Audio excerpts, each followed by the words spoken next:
कितनी बांधी पाप गठरिया, मनवा कुछ तो बोल गांठे सारी उसकी खोल, गांठे सारी उसकी खोल। मंदिर मंदिर तिलक लगा ले, गुरुद्वारे में शीश झुका ले। नित भजनों के स्वर तू गा ले, अनगिन चाहे रूप बना ले। मंजिल नहीं मिल सकती तुझको, चित्त यदि डावाडोल, गांठे सारी उसकी खोल। कितनी बांधी पाप गठरिया, मनवा कुछ तो बोल गांठे सारी उसकी खोल। छुप छुप कर क्यों पाप कमाता, बातों में नित वक्त गवाता। माटी का तन क्यों इठलाता, जग में झूठा रिश्ता नाता। आत्मा ही सब कुछ है और नहीं भूगोल खगोल, गांठे सारी उसकी खोल, गांठे सारी उसकी खोल। कितनी बांधी पाप गठरिया, मनवा कुछ तो बोल, गांठे सारी उसकी खोल, गांठे सारी उसकी खोल। ध्यान अभ्यास के लिए कृपया अपने नेत्रों को बंद कर लीजिए।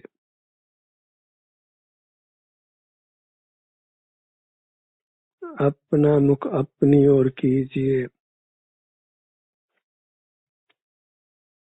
अपने आभ्यंतर अमूर्त शरीर की ओर। वही आपका है, अन्य कोई वस्तु आपकी नहीं है। न्याय इतना ही है कि हम अपनी वस्तु का सेवन करें, पर वस्तुओं का सेवन नहीं करें। यही चारित्र है और धर्म है। धर्म का इतना ही स्वरूप है। हम अंतर्दृष्टि करें, सिर से पैरों तक अपनी वस्तु को उपलब्ध करें, अपनी दृष्टि में लें और अपनी जो भी अवस्था है उसको भोग कर ही संतुष्ट रहें, तृप्त रहें। यहाँ हम सुख स्वभावी होने से सुख गुण की अवस्था होती है और कर्म का संबंध होने से शरीर के कुछ भागों में हलन चलन भी पाया जाता है। श्वासोच्छ्वास कर्म के उदय से श्वासोच्छ्वास रूप क्रिया होती है। रोग जनित अन्य क्रियाएं भी हो सकती हैं। वह सब अपनी अवस्था है जिसको हमने स्वीकार करना है, उससे कोई विरोध नहीं करना है।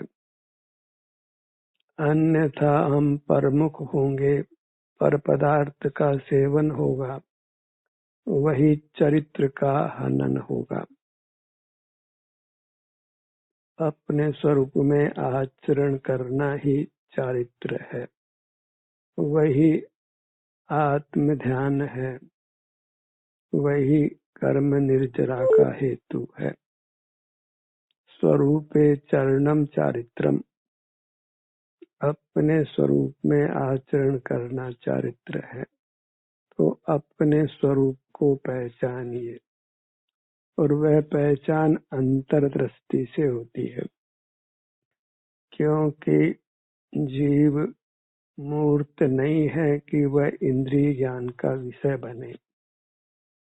वह अमूर्त है, सुख स्वभावी है, अंतर्दृष्टि कर ही उसका संवेदन होता है, अनुभव होता है और वह सहज है। सब जीवों को अपने विस्तार में ही यह मैं हूँ ऐसा अनुभव होता है। बस वही लक्ष्य में ही वह उस अनुभव से च्युत रहता है। वह स्वरूप से च्युत रहना ही है। इतना मोक्ष मार्ग जान लेने पर फिर यत्न ही करना होता है, अंतर्दृष्टि रखना होता है, अपने अमूर्त शरीर का ही ग्रहण करना होता है, इसकी अवस्था को भोगते हुए ही रहना है। सिर से पैरों तक अपना विस्तार है। यह मूर्त कर्म का बंधन है और मूर्त शरीर का भी बंधन है। नाना प्रकार के परमाणु बंधे हुए हैं, इसलिए अपने अमूर्त शरीर के विभिन्न भागों में अलग अलग संवेदना भी अभी प्राप्त होती है। जिस भाग में जैसी भी संवेदना हो उसको हमने मात्र भोग लेना है, अनुभव कर लेना है। और अभी आवरण कर्म का उदय होने से अपनी संपूर्ण काया का एक साथ संवेदन नहीं होता है। कुछ न कुछ भाग अवश्य छूट जाने वाला है। जब ध्यान सिर के भाग पर हो, सिर में वेदना हो, तो उस समय ध्यान सिर के भाग पर ही होता है, हाथों पर नहीं होता, पीठ पर नहीं होता, पैरों पर नहीं होता। तो पैरों में वेदना हो तो ध्यान पैरों पर ही रहता है, अन्य भागों पर नहीं रहता। आवरण कर्म से हम संपूर्ण काया का युगपत अनुभव नहीं कर सकते हैं और सकल आवरण कर्म का क्षय होने पर अपने संपूर्ण मूर्त में सर्वांग में एक सा सुख का अनुभव होता है और वह अनंत काल बना रहता है। उसी स्थिति को हमने पाना है। उसके लिए बस हमें अपने को अपने स्वरूप तक सीमित रखना है, बाह्य वस्तुओं का लोभ छोड़ना है। बाह्य वस्तुओं को ग्रहण करना वही लोभ कसाय है, मोह है। वह इसलिए कि बाह्य पदार्थ हमारे नहीं है। अपनी वस्तु का ग्रहण करना लोभ नाम नहीं पाता है, उसका हमको अधिकार है। जीव अपनी अवस्था को भोगता है और वह निरपराध है। बस पर लक्ष्य में जो वैश्विक सुख रूप अपनी अवस्था होती है उसका ग्रहण करना भी आपराधिक है। उससे ही कर्म का संचय होता है। अपने सन्मुख होना और अपनी अवस्था को भोगना वही अपनी आराधना करना है, आत्मा की आराधना करना है। और आत्मा अपने स्वरूप से परमात्मा है, वही परमात्मा की आराधना करना है। सब जीव अपने स्वरूप से परमात्मा है, एक भी अपवाद नहीं है। बस पर्याय में उसकी अभिव्यक्ति करनी होती है। उसके लिए जीव को अपने तक सिमटना होता है, संवृत होना होता है।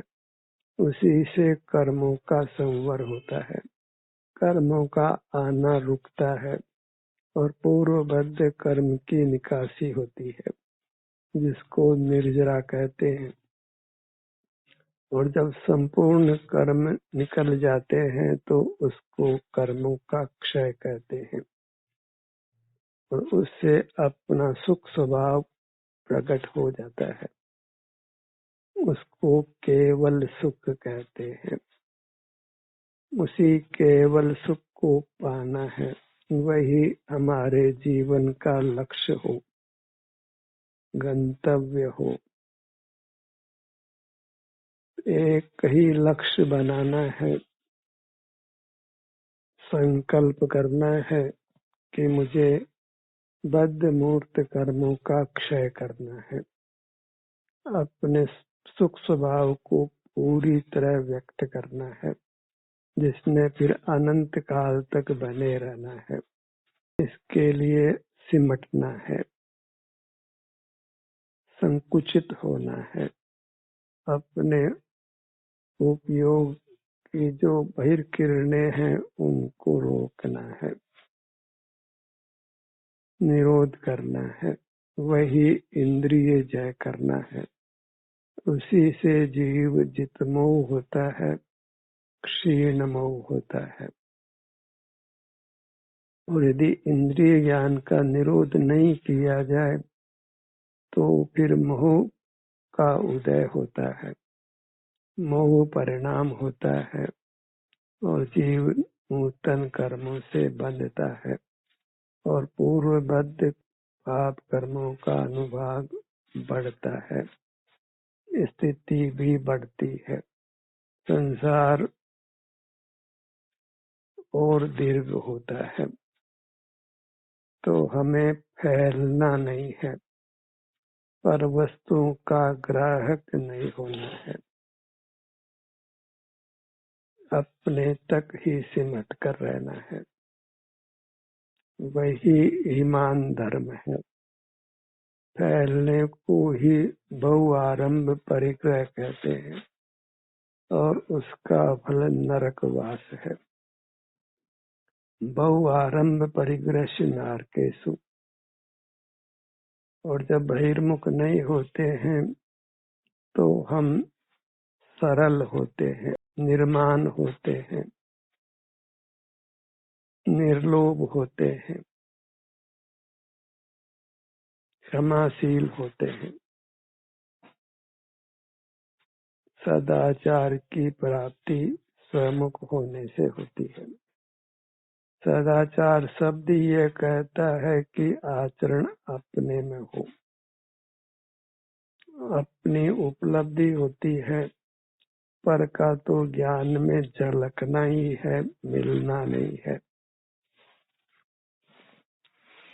इतना विशेष है कि परलक्ष्य में मूर्त कर्मों का बंधन होता है और सुख गुण का परिणाम विकृत होता है, वैश्विक सुख दुख होता है, नाना प्रकार की कसाएं होती है, नाना प्रकार के पाप परिणाम होते हैं, काया में भी नाना प्रकार की चेष्टाएं होती है, नाना प्रकार की वचन चेष्टा होती है। एक अपने स्वरूप में ही आचरण नहीं होता, वही निंद्य है, जघन्य अपराध है, जघन्य परिणमन है। और जब हम अंतर्मुख होते हैं, अपनी वस्तु का ग्रहण करते हैं, तो वही उत्तम परिणमन है,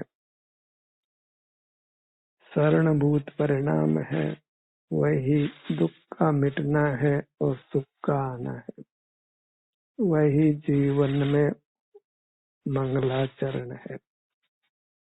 सुख का आना और दुख का जाना जिस आचरण से हो वह मंगलाचरण कहलाता है। सिमटना ही मंगलाचरण है और फैलना ही सापराधिक है, पाप रूप है, कसाई रूप है।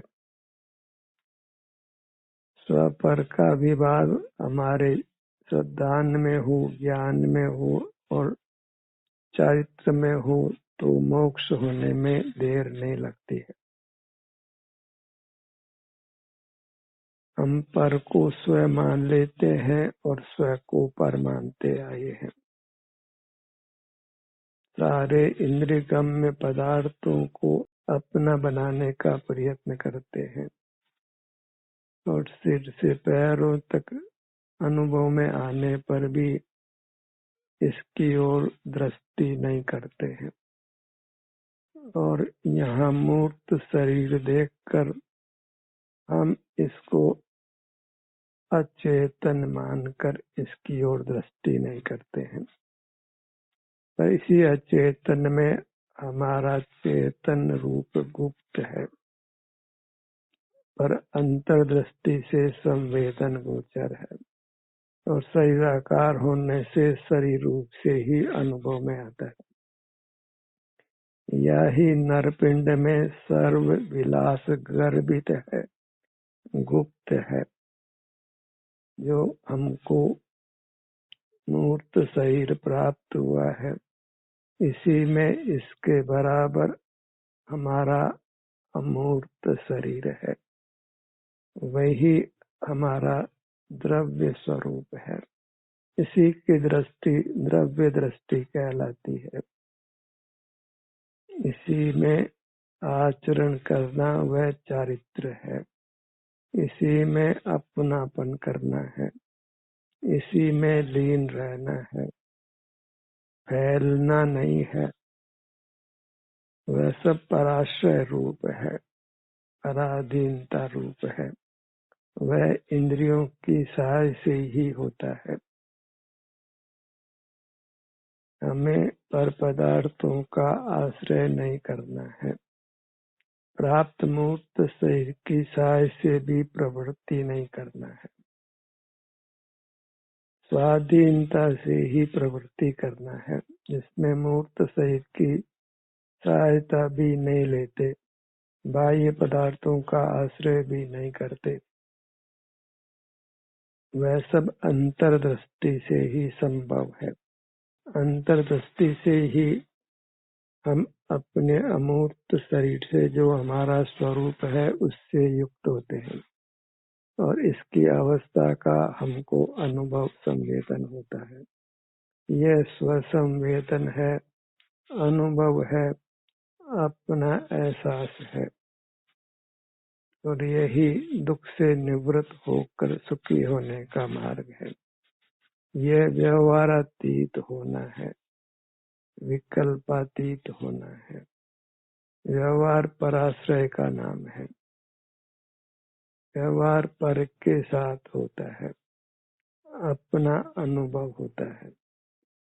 हमें पर के साथ के व्यवहार से कुछ भी लाभ नहीं है, हानि ही है, क्योंकि हम अपनी वस्तु को छोड़कर पर वस्तु को ग्रहण करते हैं और बहिर्मुख रहते हैं तो पर वस्तुओं में ही अपनेपन की मिथ्या कल्पना हो जाती है।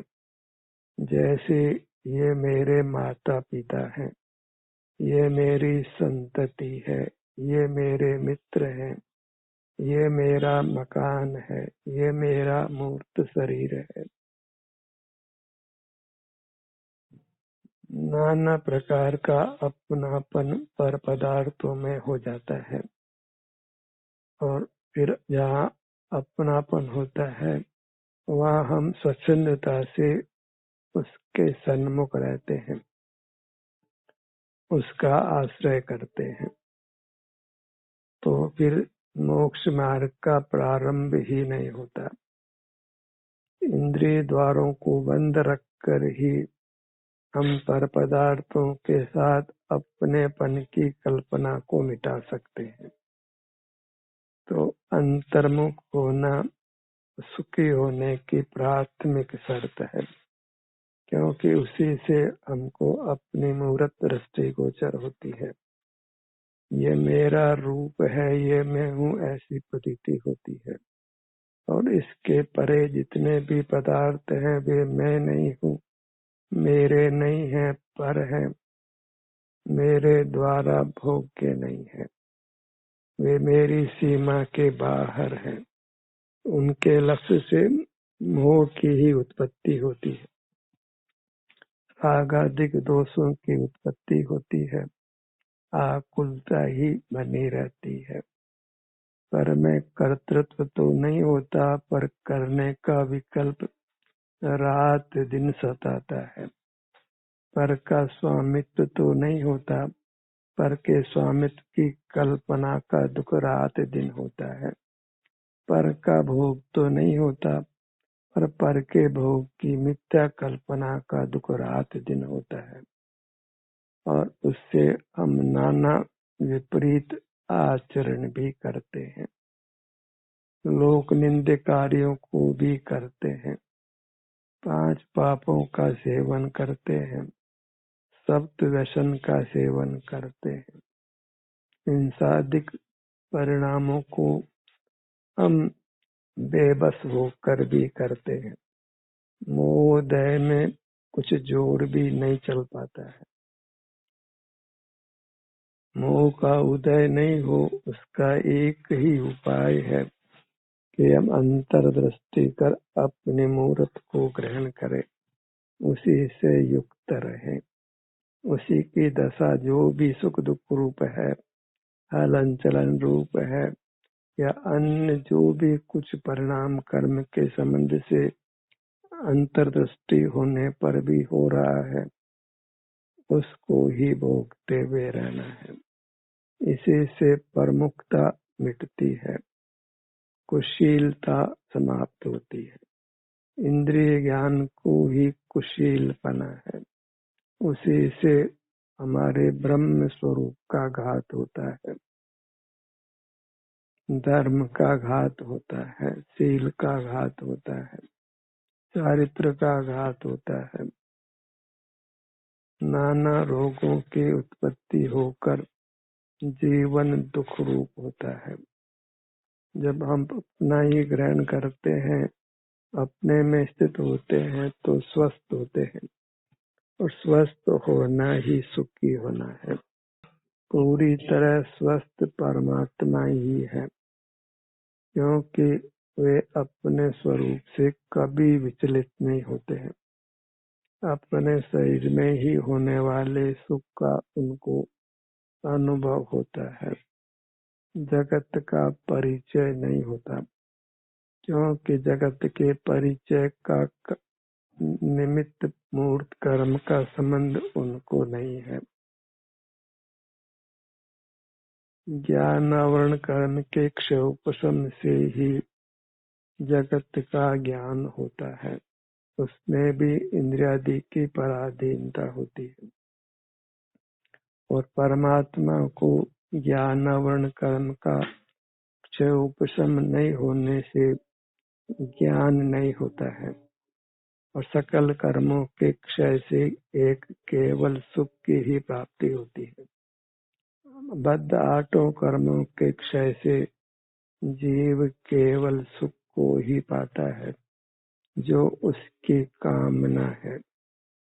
सब जीव सुख ही चाहते हैं, अन्य जो भी वांछा होती है वह मोह के उदय से ही होती है। सुख की कामना उसके स्वभाव से ही होती है, क्योंकि जीव अपने स्वभाव की ओर सहज ढलता है।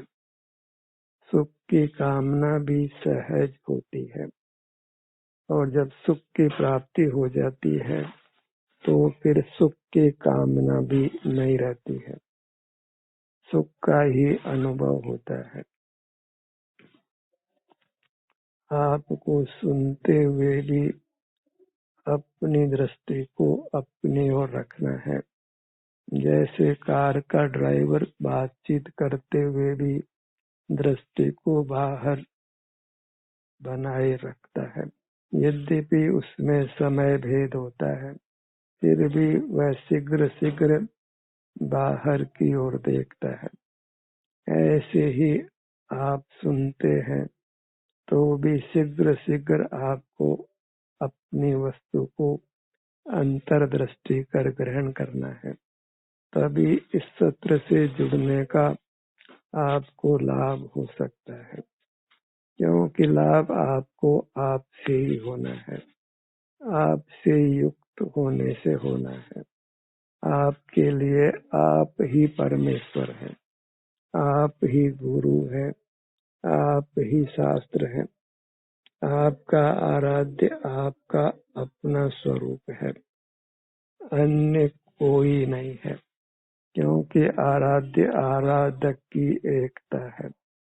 अभेद भक्ति ही मोक्ष का मार्ग है, अभिन्न साधन साध्य भाव है। आपकी मूर्त ही आपके लिए सर्वस्व है, सर्वे सर्वा यही है। इसलिए संपूर्ण समर्पण अपने आभ्यंतर अमूर्त शरीर को देना है। इससे किंचित भी विचलित नहीं होना है, च्युत नहीं होना है। वह अपराध संज्ञा को ही पाता है, क्योंकि स्वरूप च्युति होने पर हम इंद्रिय ज्ञान में खड़े होते हैं, पर के ग्राहक होते हैं। वही कुशील हुआ, अब्रह्म सेवन हुआ, चारित्र का घात हुआ, अपराध हुआ, और उससे मूर्त कर्मों का बंधन हुआ, और उदय में संसार हुआ। संसार हुआ अर्थात दुख का भोग हुआ। अपनी मूर्ति को ही परमात्मा की मूर्ति मानकर इसकी आराधना करना है। इस आराधना से च्युत नहीं रहना है। इसी के सन्मुख रहना वह परमात्म दर्शन है। इसी की अवस्था को भोगना वह परमात्मा की आराधना है। उस आराधना से च्युत नहीं रहना है, रात दिन यही करते रहना है। इंद्रिय ज्ञान पर ही लगाम लगाना है, उसी से जिनेंद्र बनना है। इसी से मनुष्य जन्म सार्थक होता है। रात दिन पल पल इंद्रिय ज्ञान को रोकने का प्रयत्न करना है। अपनी वस्तु को ही प्रतिपल ग्रहण करना है। इंद्रिय ज्ञान का निरोध करने का संकल्प हो तो प्रयत्न होने लगता है, और अपनी वस्तु का फिर सेवन होता रहता है। कर्मों की निर्जरा होती रहती है, और वह दिन दूर नहीं रहता है जब हमने परमात्म दशा को पा लेना है, सर्वोच्च पद को पा लेना है, परमेष्टि हो जाना है, परम आनंद को अनंत काल के लिए पा लेना है। अब संसार में नहीं रहना है, परमात्म पद को पा लेना है। ध्यान का सूत्र यहीं समाप्त होता है।